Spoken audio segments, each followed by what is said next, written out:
Welcome students. अब तक हमने इलेक्ट्रोस्टैटिक्स सेगमेंट में इलेक्ट्रिक चार्ज के बारे में, कूलम्ब्स लॉ के बारे में और इलेक्ट्रिक फील्ड के बारे में स्टडी किया था।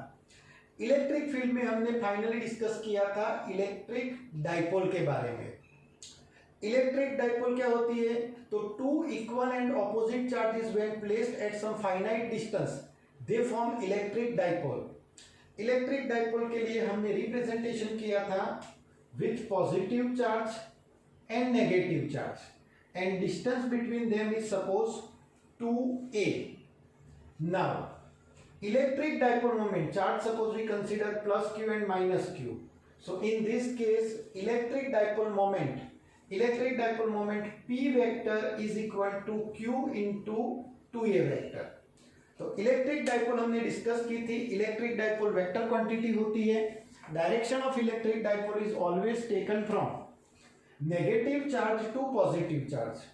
Now after this we find electric field produced by electric dipole. हमने इलेक्ट्रिक डाइपोल के एग्जांपल्स भी लिए थे। फॉर एग्जांपल HCl मॉलिक्यूल और any other polar molecule is considered atomic electric dipole. अब हमें स्टडी करना है एक और इंपॉर्टेंट टॉपिक, इलेक्ट्रिक डाइपोल इन एक्सटर्नल फील्ड। सपोज हमारे पास ऑलरेडी एक एक्सटर्नल फील्ड है और हमने उसके अंदर डाइपोल को प्लेस किया हुआ है। जैसे एग्जांपल ले लेते हैं, सपोज हमारे पास यहाँ पर एक पॉजिटिव प्लेट हमने रखी है और वो पॉजिटिव प्लेट ने एक यूनिफॉर्म इलेक्ट्रिक फील्ड को प्रोड्यूस किया हुआ है। यूनिफॉर्म इलेक्ट्रिक फील्ड को फील्ड लाइन से जब हम रिप्रेजेंट करते हैं तो हमें पैरेलल और इक्विडिस्टेंस लाइन को ड्रॉ करना होता है।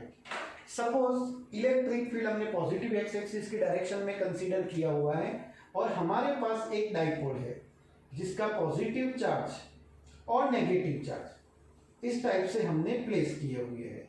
ये नेगेटिव चार्ज है, plus Q and minus Q.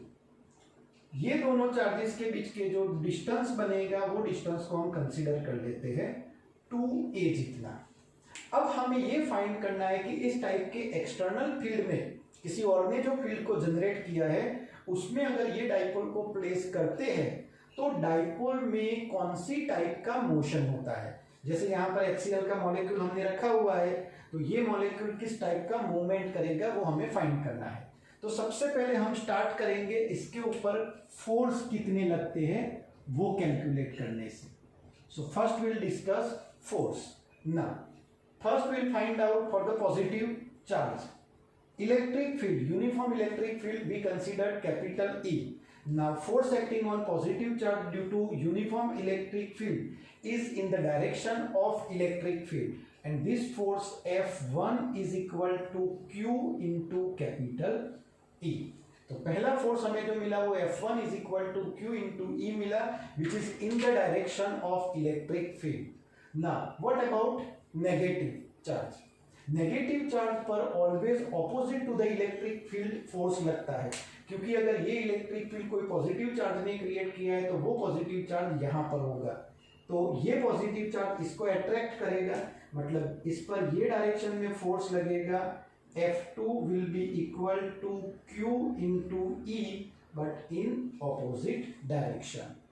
So now if we find out net force acting on it, then F net is equal to F1 plus F2. F1 force is Q into E plus F2 is minus Q into E. Minus Q into E. So both have same magnitude and opposite direction. So in this case, resultant force will become 0. So here we can say that dipole is in translation equilibrium. It is in translation equilibrium. That means if dipole is stationary, that will remain stationary. So it will remain stationary. तो यहाँ पर हमें पता चला कि जब हम uniform external electric field में डाइपोल को प्लेस करते हैं तो वो डाइपोल जो है उसका ट्रांसलेशन मोशन नहीं होगा, क्योंकि उस पर लगने वाला नेट फोर्स 0 हो जाता है। लेकिन यहाँ पर जो दो फोर्स क्रिएट हुए हैं ये दोनों फोर्स की लाइन ऑफ एक्शन सेम नहीं है। फर्स्ट फोर्स की लाइन ऑफ एक्शन ऐसे है सेकंड फोर्स की लाइन ऑफ एक्शन ऐसे है, दोनों लाइन ऑफ एक्शन के बीच में सपोज ये एक गैप है, ये डिस्टेंस को हम कंसीडर कर लेते हैं for example x. So when two equal and opposite forces which are non-collinear, then they produce couple of force. So due to this couple of force, this dipole will be rotated.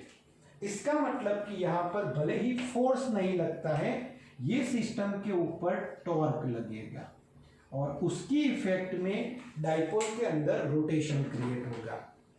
अब torque कैसे create हुआ? तो ये वाला part जो है वो body को ऐसे लेके जाने की ट्राई करेगा, ये सेगमेंट उसको बैक साइड लाएगा, तो ये जो डाइपोल है वो ऐसे टर्न हो जाएगी. इसका मतलब कि यूनिफॉर्म एक्सटर्नल फील्ड में उसके अंदर रोटेशन होगा. Now if we find out torque due to couple of force, then it is equal to magnitude of one of the force into perpendicular distance between two forces, between F1 and F2. So here magnitude of force is given Q into E into perpendicular distance between these two forces is X. Now we have to find out value of X in terms of 2A. So first here we'll try to find out angle between electric dipole moment and electric field. Electric dipole moment is always from negative charge to positive charge. So this is direction of P vector.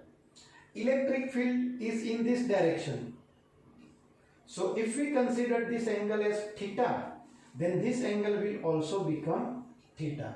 So for triangle A B C, for triangle A, suppose C B, angle C will become 90 degree, and if we take sin theta, then sin theta is equal to opposite side which is x upon hypotenuse is 2a. So we got x is equal to 2a sin theta. So if we place this value over here, then Q into E into 2a sin theta. Now Q into 2a, that is P. So we can write P into E into sin theta.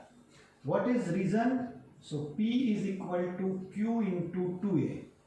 So formula of magnitude of torque is P E sin theta. Now this formula is similar to AB sin theta. That means if we write in a vector form, then A cross B. So torque is equal to P vector cross E vector. So this is formula. This formula can be used for numerical. One is only magnitude, and this formula gives direction as well as magnitude. तो ये हमने torque को calculate किया. इसका मतलब कि ये body जो है उस पर फोर्स नहीं लगता है, इसलिए ट्रांसलेशन मोशन पॉसिबल नहीं है, लेकिन इसके ऊपर टॉर्क लगता है, मतलब उसकी रोटेशनल मोशन पॉसिबल है. तो जब भी डाइपोल को ऐसे प्लेस करोगे यूनिफॉर्म एक्सटर्नल में इलेक्ट्रिक फील्ड में, तो वो रोटेट करेगा लेकिन ट्रांसलेशन मोशन नहीं करेगा. अब टॉर्क की मैक्सिमम मिनिमम वैल्यू कितनी?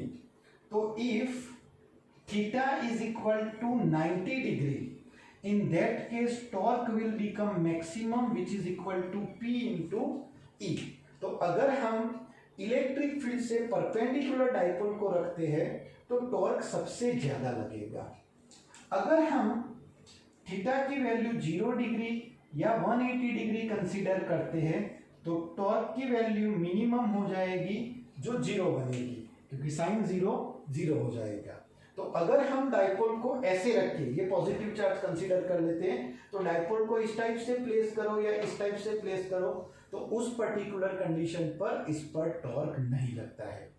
अब यानी कि ये कंडीशन जो हो गई वो उसकी इक्विलिब्रियम कंडीशन हुई, रोटेशनल इक्विलिब्रियम कंडीशन.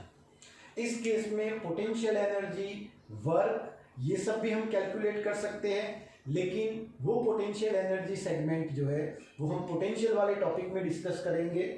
तो ये हमने इसके बिहेवियर को फाइंड किया, लेकिन यूनिफॉर्म इलेक्ट्रिक फील्ड में किया। Suppose electric field non uniform है तो क्या होगा। तो अब हम एक केस डिस्कस करते हैं जिसमें dipole will be placed in non uniform electric field. So now we are taking non uniform electric field. First case, parallel to field. So suppose we are having non-uniform electric field like this. This is non-uniform electric field. Here electric field is E1. In this region electric field is E2. So here E2 will become less than E1. जहां पर electric field line close होती है वहां पर electric field strong होता है, जहां पर इलेक्ट्रिक फील्ड लाइन सेपरेटेड होती है वहां पर इलेक्ट्रिक फील्ड ऑलवेज वीक रहता है। तो ये हो गया non uniform electric field.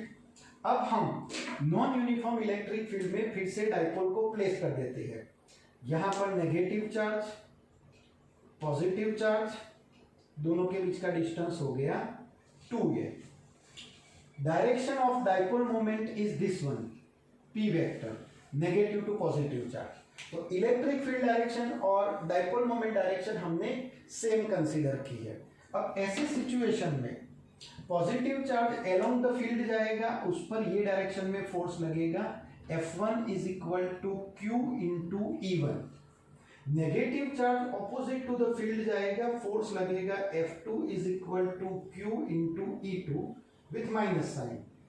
Now E2 is less than E1, so F2 must be less than F1. So here net force, if we calculate, then net force is equal to F1 force minus F2 force, which is equal to Q E1 minus Q E2. So this is Q E1 minus E2. So in this particular situation, E1 is greater than E2, so this force is stronger compared to this force. So dipole will move in this direction. So when dipole is placed parallel to external non-uniform electric field, dipole always move from weaker section of electric field to the stronger electric field. So here translation motion takes place, and this translation motion is from weak to strong field, from weak to strong field. Here dipole moment and electric field or force are parallel to each other. Here P vector is parallel to E vector, so theta is 0, so torque is 0. That means dipole will only perform translation motion and not the rotational motion. अब ये सोचते हैं कि अगर हमने parallel to field रखने की जगह पर एंटी पैरेलल टू फील्ड या ऑपोजिट टू फील्ड रखा होता तो क्या होता। If dipole is placed opposite to the field, electric field जो पहले बनाया था वो वापस हम फॉर्म कर देते हैं। This is E1 segment, E2 segment, and E1 is greater than E2 है। इस बार डाइपोल को हमें ऑपोजिट पोजीशन पर रखना है। That means positive charge of dipole will be in this direction, negative charge will be here. So that direction of dipole moment is this one. तो हमने यहाँ पर थीटा जो है between E and P is 180 degree this time. Okay, so first we will discuss about the force. Now negative charge will be moving opposite to the field, so this force is our F1 force, which is minus Q into E1. Positive charge is moving towards the field, so it will move in this direction. So F2 will become Q into E2. So if we find out net force acting on the system, then F net is equal to F1 minus F2 minus QE1 minus QE2. Okay, so in this case, sorry, यहाँ पर plus, तो Q common निकालेंगे minus sign के साथ, तो E1 minus E2 हमें मिलेगा. सो E1 minus E2 is greater than 0, तो हमें फोर्स जो मिलेगा वो नेगेटिव डायरेक्शन का मिलेगा. नेगेटिव डायरेक्शन मतलब डाइपोल ये डायरेक्शन में मूव करना स्टार्ट करेगी.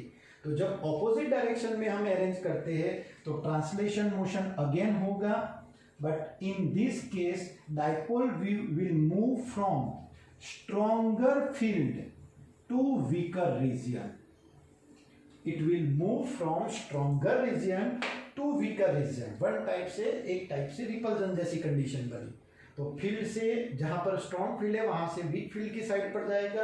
अगर पैरेलल रखते हैं तो वीक फील्ड की साइड से स्ट्रॉन्ग फील्ड की डायरेक्शन में ये मूव करेगा. क्लियर?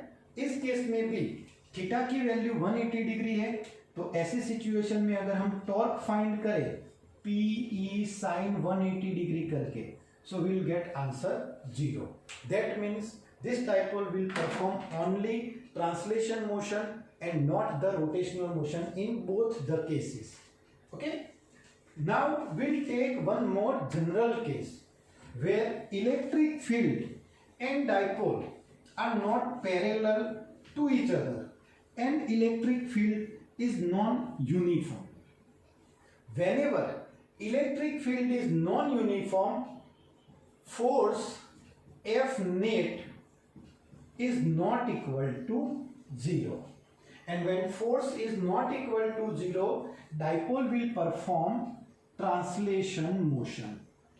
तो अगर नॉन यूनिफॉर्म इलेक्ट्रिक फील्ड हमने रखा हुआ है तो ऐसे केस में ट्रांसलेशन मोशन 100% होगी.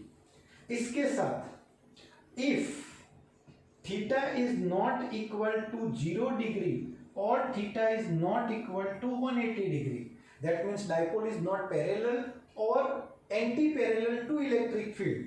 In that case, torque is also not equal to 0, so dipole will perform rotational motion also.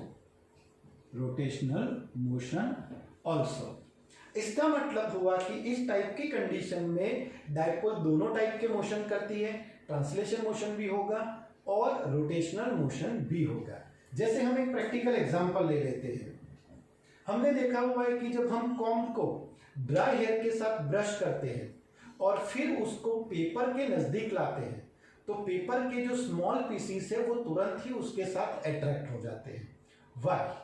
तो सबसे पहले तो जब हमने कॉम्ब को हेयर के साथ रब किया तो फ्रिक्शन इलेक्ट्रिसिटी जनरेट हुई जिससे कॉम्ब के ऊपर चार्जेस क्रिएट हुए.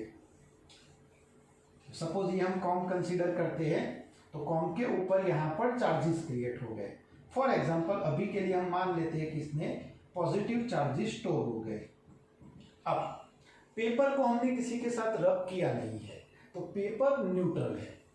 तो सपोज ये हम कंसीडर कर लेते हैं पेपर पीस. अब पेपर न्यूट्रल है लेकिन इसके अंदर पॉजिटिव और नेगेटिव दोनों टाइप के चार्ज अवेलेबल है. जब वो non uniform strong electric field की प्रेजेंस में आएगा, यहाँ पर positive charges strong electric field generate करेंगे. ये हमने इलेक्ट्रिक फील्ड लाइन को ड्रॉ किया है. पॉजिटिव चार्ज का फील्ड ऑलवेज आउटवर्ड डायरेक्शन में होता है. नजदीक के रीजन में स्ट्रॉन्ग फील्ड है इसलिए फील्ड लाइन क्लोज है. दूर के रीजन में वीक इलेक्ट्रिक फील्ड है तो इलेक्ट्रिक फील्ड लाइन सेपरेट हो गई. अब ऐसे सिचुएशन में यहाँ पर जो नॉन पोलर मॉलिक्यूल है वो नॉन पोलर मॉलिक्यूल में पोलराइजेशन होगा, डाइपोल इंड्यूस्ड होगी. ऑपोजिट यहाँ पर नेगेटिव चार्ज जनरेट होगा टेम्पररी, यहाँ पर पॉजिटिव चार्ज जनरेट होगा. इसका मतलब कि पेपर जो है वो बन गई एक dipole, induced dipole. And whenever induced dipole is placed in external electric field which is non-uniform, it is attracted towards the stronger electric field region. तो यहाँ पर पेपर का पीस जो है वो स्ट्रॉन्ग इलेक्ट्रिक फील्ड मतलब कि कॉम का नजदीक वाला जो रीजन है उसकी डायरेक्शन में अट्रैक्ट होगी और वो डायरेक्शन में वो मूव करने की ट्राई करेगी। इसीलिए पेपर को जो कॉम है वो अट्रैक्ट कर सकता है। तो ये कंसेप्ट था इलेक्ट्रिक डाइपोल का। तो हमने यहाँ पर इलेक्ट्रिक डाइपोल को एक्सटर्नल यूनिफॉर्म और नॉन यूनिफॉर्म दोनों टाइप के फील्ड में प्लेस करके उसके बिहेवियर को स्टडी किया।